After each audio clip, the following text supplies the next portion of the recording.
is a Bramble Jam podcast.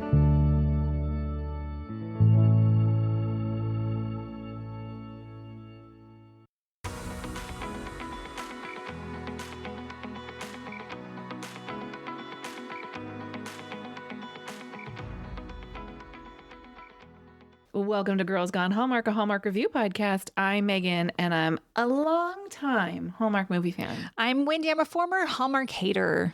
On today's episode, we are discussing Mystery 101 and Education in Murder, the fifth movie in the Mystery 101 franchise.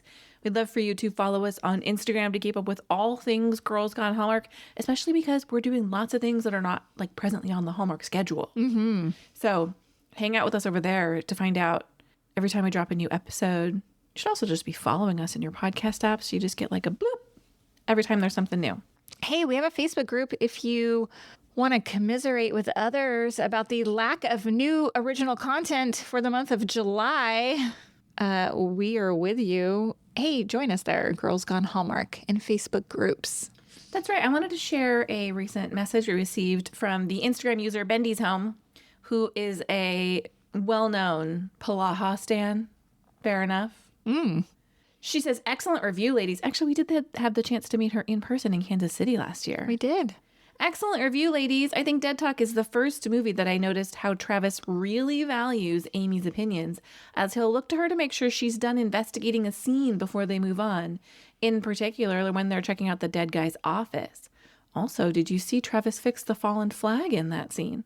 I did not. Nice. Did you see that? Me neither. Anyway, welcome to the joy and pain of being a 101er. I will forever believe that loving this series is worth enduring the cliffhanger. It's just that good. I'm still feeling a lot of anxiety about this series ending. But aren't you glad we've seen it? It's so good. Yeah. I wonder why we waited so long. Because there's a lot of Hallmark content. Yeah, it just so happens in 2025 that Hallmark doesn't really have a lot of new content. So yeah, we always do our own thing in the summer. Yeah, so I'm glad that it's worked out the way it's worked out.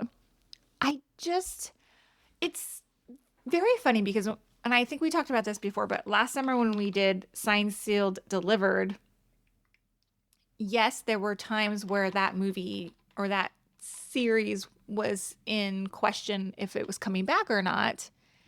And while we were like along that ride, like we knew that it was still going forward.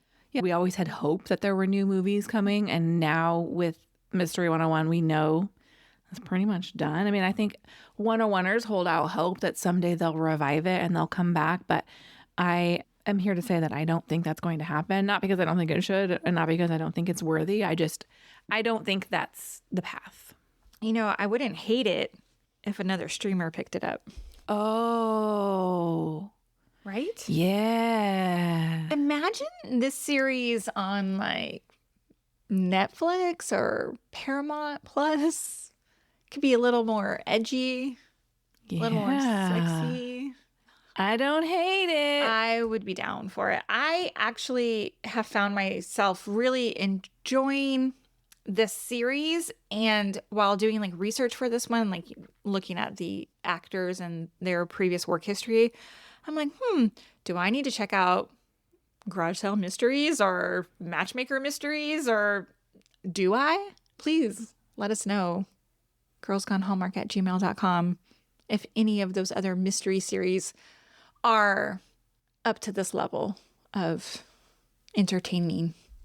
Yeah, we won't be reviewing them in 2025. No, guys. No.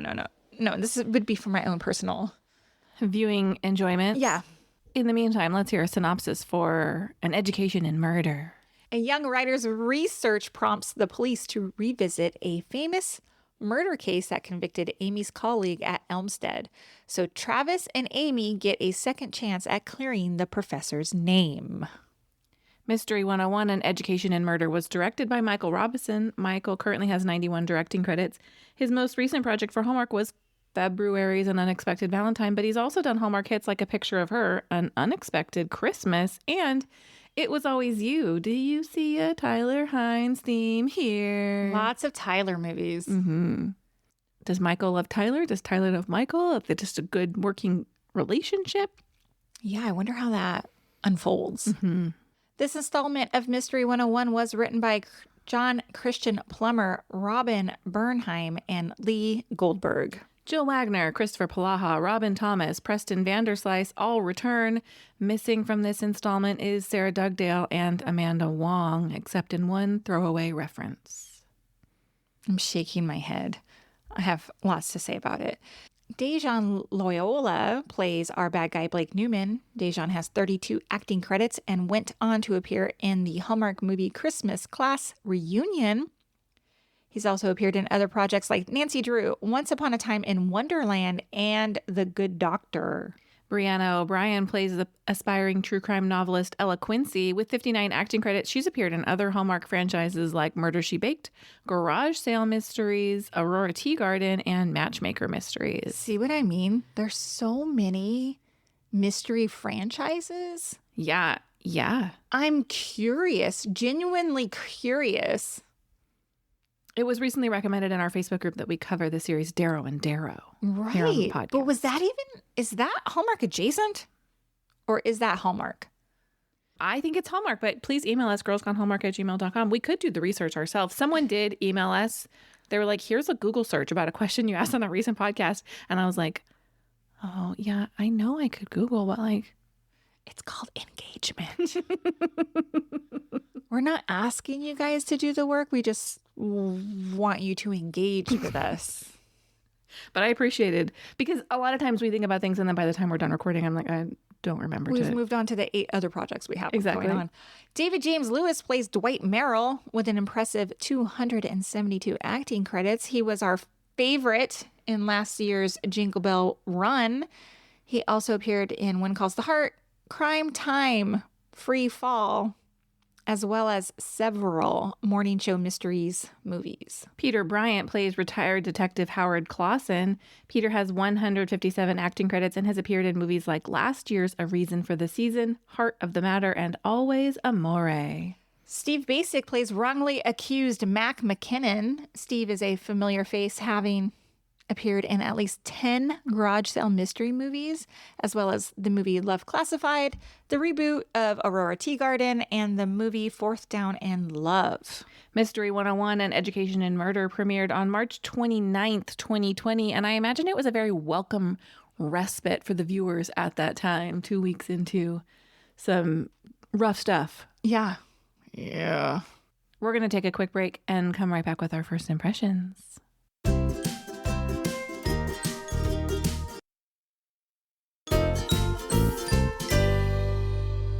Hey, Wendy, what was your first impression of An Education in Murder?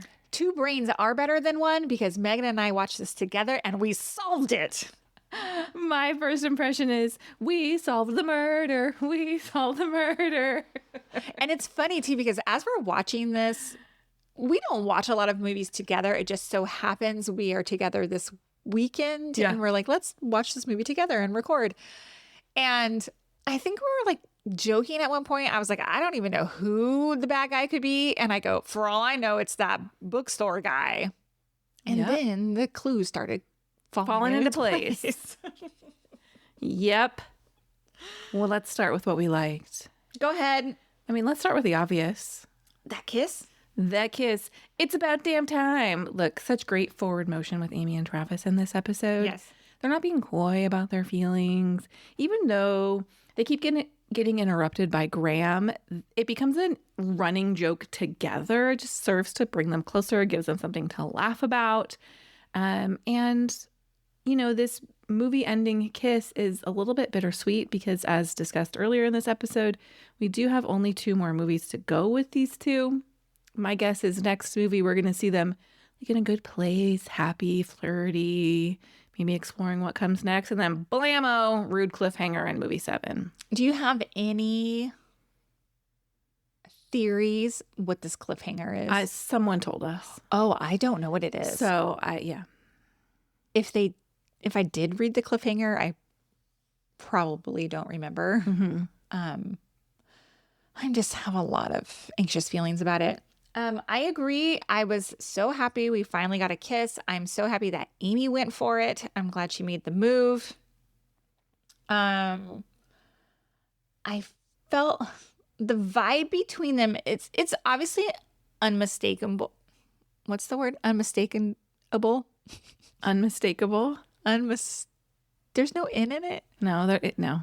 You're right. Unmistakable. Anyway, their vibe, like they're hanging out off the clock. Like he's just like at their house. Watching TV on the couch. And Graham, this is what's funny is like, obviously you're going to have to bleep this. Graham is a here, but Graham is funny to me because I think he's in support of these two being together, but he's always, and I don't know if he's not realizing that he is. Yeah, is he clueless? Because in the last movie, we saw him intentionally trying to get them together and trying to get Travis to interrupt this previous relationship with Amy's.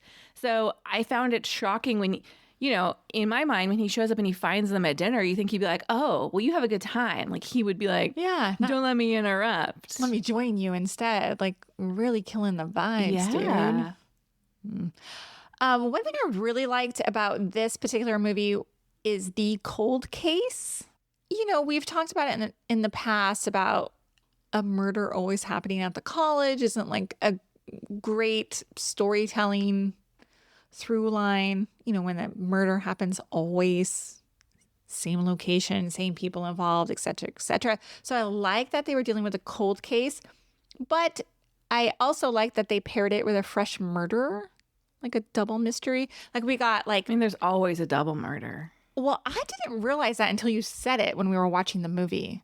I never realized that there was always like a fresh new murder. In these, yep. Never noticed. Yeah, there's a double murder every time. So when we were watching, I was like, who's going to get murdered? Because one of the potential suspects always gets murdered.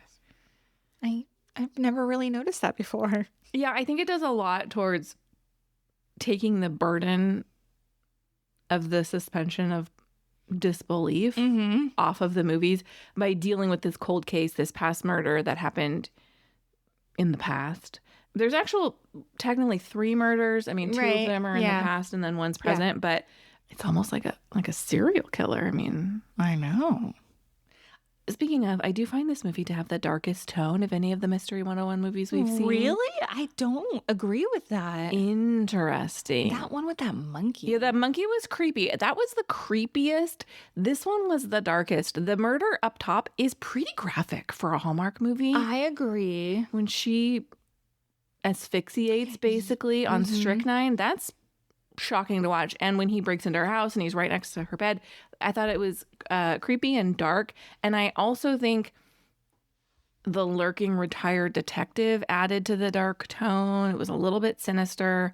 And then finally, we get the cooperation of the cold, misty weather throughout this episode. Loved it. Which it's really nice when they're not having to fight with sunny days and trying to make it look like, you know, when the sun's blazing outside, it's pretty hard to be like, everything's spooky. But they had actual mist and you can see their breath. Really. Yeah, I'm wondering if this came out in mid-March, do you think they filmed it in January? Probably. Likely. Yeah, in Vancouver, pretty cold. Pretty dang cold.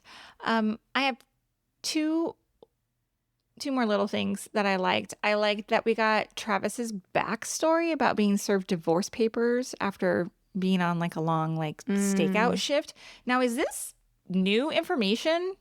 That he was divorced? Yeah. I have the memory of a goldfish these days. I don't know. I can't remember. She must have known. I don't remember. We don't have I remember speaking about it might have been the last movie when she was talking about like that Dungeons and Dragons game. I know that's not what it was called, but like my point was, oh, we're starting to learn more about Amy. And then it made me realize in this movie, I'm like, we don't know anything about Travis. Like, do we know anything? Like, why is he here in this city? We don't know a lot about. I will say that I do think their untold backstories play into the cliffhanger. For real? Oh, God, that makes it worse. That makes it worse. Now I just want to hurry up and get it over with and just watch them. I do think that slowly revealing bits of their backstory gives them a lot of freedom in storytelling as they move forward, because they can always rewrite history as needed. And so, you know, they can create this traumatic divorce story, and they bring these characters in from their past that might influence future storytelling. So I'm certain that's intentional. That's really smart. I'm not a writer. Like I don't know the formulas. It's not the formula. I don't know what is it The called? Strategies. Strategies. I noticed it though in Hannah Swenson too. She's on her first date with Chad, and they're like talking about the details of their lives, which I guess it makes sense that, their interactions are very surface day to day. They've known each other for a while, but they're not sitting down, just the two of them, to talk about each other. And so I think the same can be said for Amy and Travis. A lot of their interactions are based on crime solving and not about getting to know each other. Yeah. My last thing that I liked is, even though we have a change of directors from movie to movie, because in Signed, Sealed, Delivered, we had the same director for a majority of the movies. But with this series, we have had different directors. But I'll say there's a clear cohesiveness in the series. Like, they've done that really well. Like, there's never one movie that feels like it doesn't belong just because of the way it was directed. So anyway, they've kept it nicely tight in their little Mystery 101 universe. Agree. I have two little likes. I've always loved the scenery of these movies, but I did find this one to be especially beautiful. They shot in some really beautiful neighborhoods. We've been shooting at the college this entire time, but they had some different angles and some different shots that I thought were really nice. And secondly, you will regularly hear me complain about the deep cast of characters in Mystery 101 specifically, in terms of the suspects. However, I did really enjoy the mystery solving element of this movie. I think it might have been because we were watching it together and bouncing ideas off of each other. But we did figure out who the murder was early on, even though we didn't necessarily understand his motive. We did see those clues that they were dropping along the way. Yeah, so it was kind of fun to watch it when the reveal is happening. You're like, oh, this is why he did it. Yeah, it was kind of fun. I agree. Let's talk wishes.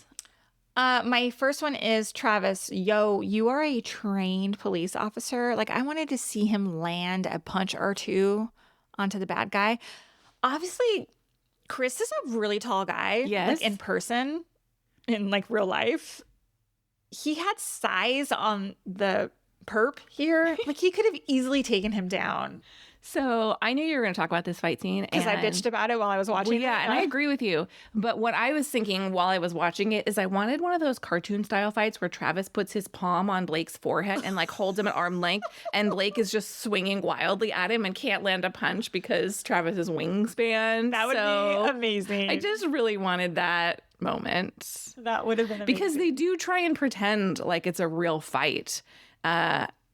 And then he, attacks Amy and Travis pulls a gun on him. But you're right. Travis could have put that guy down. Easily. Instantly. Easily. Yeah. I have another wish. Go ahead. More Steve Basic, please. So what was really funny is the second he comes on screen, when he goes, Steve Basic. Now, I recognize his face. Could not have told you in 1,000,000 years his name or what else he has been in. It's not you, Steve. It's me. But I looked up his IMDb. Now, we've seen him in stuff, as you mentioned. He works a lot. He has like 180 credits, and he's Love Classified, Fourth Down in Love. Is that the right one? Mm-hmm. But I really like him, and I almost feel like we could build an entirely new mystery franchise around him. And we haven't seen him on Hallmark in a minute. I would like more of him.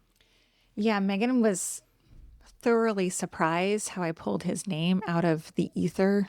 Well, it's been a couple years since we've seen him in a movie. I know. And I was just telling her, I'm like, sometimes that just happens. I mean, I can't say the word unmistakably, but I can tell you who this actor was. Oh, Amaya Papaya.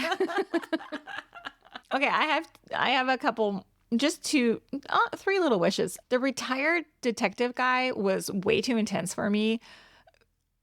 But now that you said that, like, it did lean into the sinister part of the overall like theme of the movie, but I just was like, why is this guy so upset that Amy's poking around a case that he has solved? He is so protective of his legacy that he cares more about being right than he does about the admission of justice. But like, where are his ethics? Why is he like trying to run her down with his car? I mean, he wasn't trying to run her down, but he was, stalking her. Yeah, it was intense. I'm like, I don't understand why you're moving that way, dude. Mm-hmm. That just seemed super off and weird to me. Like, honestly, I thought he was the bad guy from the jump, but you're like, it's too obvious it's him. So, also, no Claire, no Holly. I miss my background besties. I know. She does mention Holly at one point in the movie. I don't know if you heard it. I don't think so. She shows up at Graham's house and she was like, Holly's out sick, or Holly's is closed early for something, so I had to come here for coffee. But Holly is not in any future Mystery 101 movies. I looked. It makes Amy's world feel a little lonely when she doesn't have Holly, who seemingly seems like her best friend. Right. And then Claire, I know she and Amy don't have a relationship, but Bud has a relationship with Claire. It's not even a mention of her. And she's part of the workforce, the police workforce. I just thought, that's weird. I wonder how much COVID played into this because, they film in Canada, and I don't remember the timeline. It's all such a blur. But I do know that when they went back to work on these projects, Canada required them to quarantine for 2 weeks in a hotel before they could go to work. And so that's why, if you remember, Deep Cut, Christmas in Evergreen, Colin Lawrence, that third movie only appears via Zoom. Like, he's only on FaceTime calls. I do remember that. Because I'm sure he was on I think he's on Virgin River, as is Sarah Dugdale. And I'm sure that they couldn't cross projects for that reason. Yeah. And I would assume that that's part of the reason why some of these other characters don't reappear, these recurring characters. I mean, Sarah Dugdale does go on to work on Virgin River. I don't know the timeline of that, but my guess is Holly, didn't have the timeline to quarantine going forward. Or maybe she was just doing other things. But I miss our friends. Me too.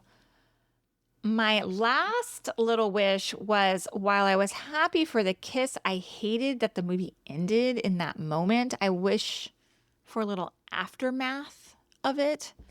Like, they just, and credits. Yeah. Like, I wanted like a snuggle. A wink and a nod. Like, let's go back to my place kind of spicy innuendo. I would be into it. Interesting. No? Sure. Love it. Megan wanted to drink a little cocktail and watch a Chris Palaha movie last night. So those were my exact words. I said, I want to get a little tipsy and watch a Chris Palaha movie. And we did. Let's talk. Did you see that? Okay. I have a few. Okay. I have a few. One was, it was a scene you talked about earlier when Graham comes in and kind of interrupts their dinner when they're sitting at the bar. And Travis is they're talking intimately, Travis and Amy, and the scene is so quick, like, but his hand is on her hand, and then when Graham comes up, he like pulls it away, like they're two teenagers that just got caught alone. That was so funny. Yeah. I can't understand though why the motivation of Travis for keeping it like professional around Graham. Yeah, what is the motivation? Is it that they're not ready to talk about it? Is it that they haven't defined it for themselves, so they don't really want to have to discuss it with Graham? Yeah.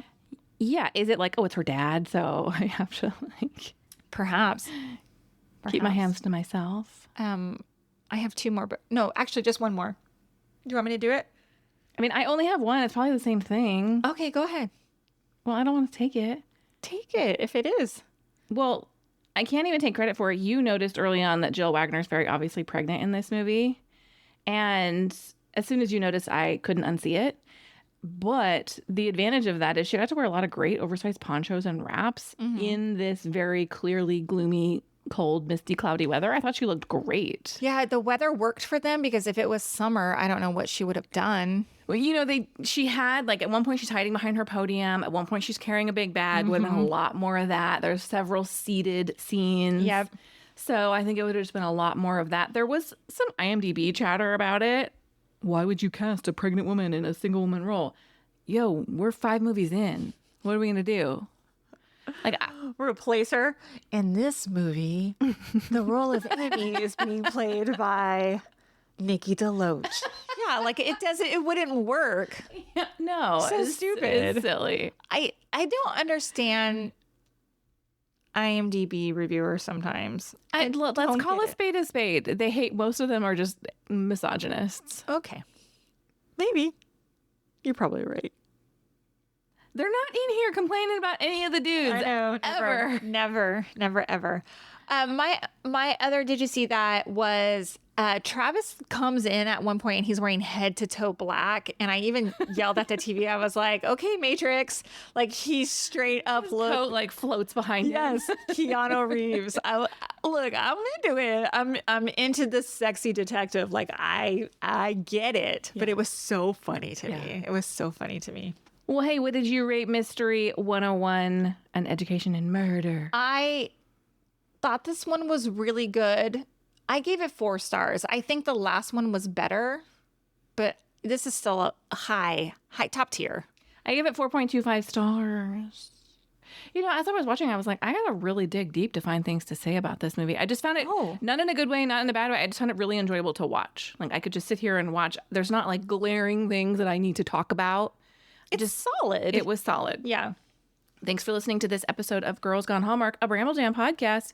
If you love this podcast, or even if you just like us a lot, throw us a bone. We love your 5-star ratings and reviews. You can leave them in the Apple Podcast app. That's the purple one, y'all, if you're an iPhone user.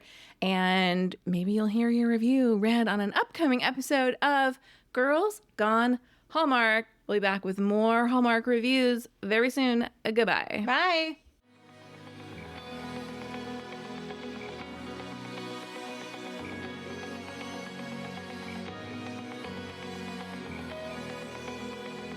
All right, friends, before we go, just a quick heads up. You're about to hear some ads. These little gems help us keep the show running and the Hallmark love flowing.